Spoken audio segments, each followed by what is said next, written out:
words you had for me. I doubt very much if any of the words that she said are actually true. But thank you so much for those kind words. I'm very honored to be here today and to be associated with Vipulji at the launch of this book. Vipulji is a bureaucrat, as you all have been told. And when he wrote his first book, it was somewhat of a surprise for me because you don't normally associate bureaucrats with writing books and writing bestsellers, but Vipulji has been very special. We met in Gujarat when I was doing the tourism campaign for the state, and that's the time when we spent many happy moments together. And Piyushji, who was here with us in designing that lovely campaign, would drive for hours throughout the state and conversing, meeting in the evenings and just talking, listening to poetry, listening to nice words. And never imagined that somebody like Vipulji would be able to put all these thoughts together, his experiences together into a book. How wonderful that we are here today and enjoying the occasion, which talks about young people and their aspirations and their dreams, as you've just seen in the promo, as also from Mr. Vipul Mittra. I think there's been a young person in all of us in our early years, and we always seem to think that those were the years that were the best years of our life. And then suddenly, after 30, 40 years, you'll meet somebody who reminds you that he was in class with you, or he was in college with you, or he played cricket together, as Piyushji would often say. And suddenly all those memories come back, and it's so wonderful that it is those memories that remain with you throughout your life. You never forget them.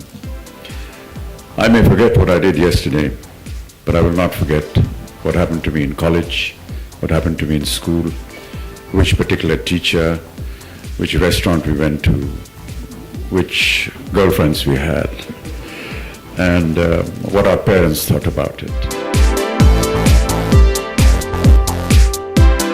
Those are the moments that really make our lives so wonderful and so enchanting. And it's great to see a bureaucrat putting all of this together into a book form and really coming out with the essence of life and saying that we all have our aspirations, but sometimes we achieve them, sometimes we don't. But at the end, what really matters is that do we remember those moments and find them enhancing our life in the future, learning those principles that we lived with, principles that we learned from our elders, and how they guide us to the rest of our lives. And eventually it is those principles, those thoughts, those moments that we've spent with our elders that really matter. It is not the age for reading books these days. We have so many different occasions on the internet. We have platforms on the social media where most of the reading is now concentrated on. I still feel that replacing all that with a book is perhaps to the younger generation not very feasible and perhaps not acceptable also. But I still feel that the value of the book in your hand, the smell of the pages as you turn through it, is still very, very nostalgic and momentous for all of us. And despite all the social media and the internet facilities that we get, and the brevity of the internet media cannot be compared with the entire book in your hand. And I'm so grateful that Vipulji has put his thoughts together in a book form and asked me to come here and be with him on this special occasion.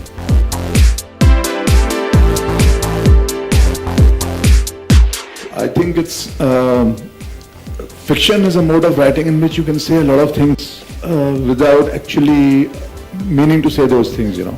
It's very safe for bureaucrats to write fiction.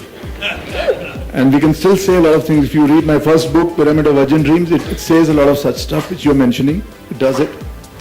And in fact, I'm right now toying with the idea of the third book on the godmen of India. You know, the dream of satsang or something like that. So there are a lot of things which we can actually mention in fiction also. But I am really not, in favor of writing things which are of a non-fiction, boring kind of a stuff which we keep doing all the time. It's more to do with the creativity, with the fun out of the daily life which we have. There's so much humor around us. In fact, some of these passages are written while being on election duty. Some of them are written while traveling for work, or sometimes probably in long meetings and conferences, sitting on the backbenches like that. So there is a lot of stuff you can do actually creatively without involving yourselves in trouble.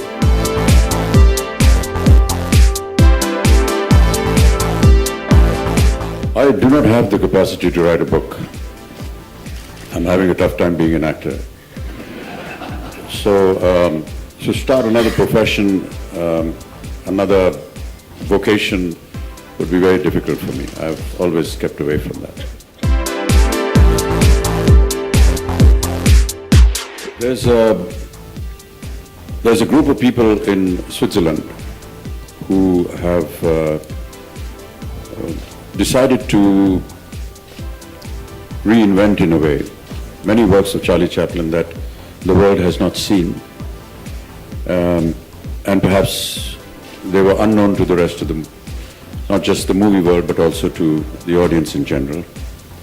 And this is an attempt to bring those films out, to reprint them, to do whatever salvage work can be done, and to then finally bring them out to the people of the universe. And there's one particular film called The Flow Walker, which I have now contributed to. There are many other prominent personalities from the film world, mainly from the West, who are contributing to, reclaim and I don't really know what the exact word is. Perhaps some of my director friends would be able to... restore, yeah. They've been through a period of time because nobody saw them, and they're now being restored. And there's some very prominent names like Martin Scorsese, a few other prominent directors who are contributing funds to be able to restore these magnificent films. And each individual is contributing to a particular film. And then these films will be restored and, revived in a sense and brought out. I've made a small contribution, and they asked me to choose a particular film, and I've chosen The Flow Walker. Yeah, every day there's something, and I think that because of paucity of time, we read portions of, say, 12 books at the same time. And we never get an opportunity to actually concentratedly sit and go through an entire book. But there are many books, there are books on history, and geography, and literature, poetry, religion, books on the politics of the world, how certain events happened, and why they happened, and what was the actual reason for them to happen. Books on terrorism and why it has become such an important issue in our lives today. Many such books. I just felt that what happened in Chennai was that the Southern India Chamber of Film and Commerce organized a massive event where the president of the country came and decorated several celebrities and legends of Indian cinema, and not just from the southern part of the country, but from other languages as well.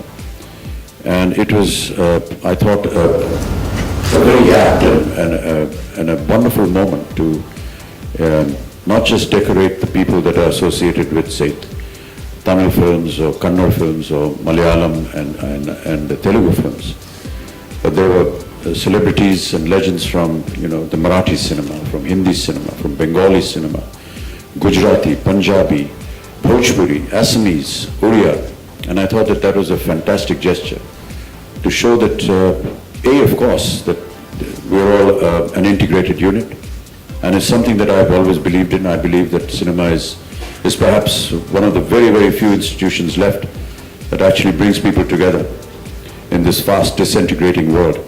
But I just felt that, Tamil Nadu has organized this massive function, and we up here in the north have been unable to do anything for 100 years of cinema. And that's what I said and expected.